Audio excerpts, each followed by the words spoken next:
कर्नाटक बँकेला म्हणजे कर्नाटकाला तुम्हाला माहिती आहे मराठीची अलर्जी आहे लोकांना, म्हणून आज आम्ही इथे आलोय. त्यांना आपण इथे आल्यानंतर लक्षात आलं की जे बँकेचे प्रमुख म्हणजे व्यवस्थापक आहेत ते मराठी आहेत, कांबळी आहेत, म्हणून थोडासा आमचाही थोडासा आम्ही थोडा राग हे केला. पण बँकेत बघितलं तर सगळं इंग्लिशमध्येच आहे.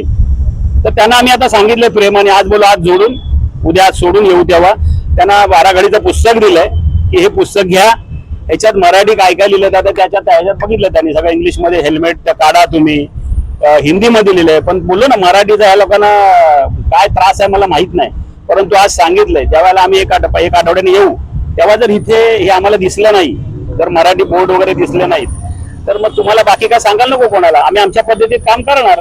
बँक याचा अर्थ असा नाही की यांनी काही करायचं. महाराष्ट्रात तुम्ही येताना आरबीआयच्या गाईडलाईन्स आहेत, त्याचा मराठीचा वापर हा झाला पाहिजे. महाराष्ट्र गव्हर्नमेंटने पण सांगितलं ना, आता जर आमच्या राजसाहेबांनी सांगितलंय तर मराठी हे सर्व बँकेमध्ये झालंच पाहिजे. आमचा आग्रह आहे, नाही अट्टहास आहे की तुम्हाला करायचंच आहे आणि ते आम्ही करून घेणार.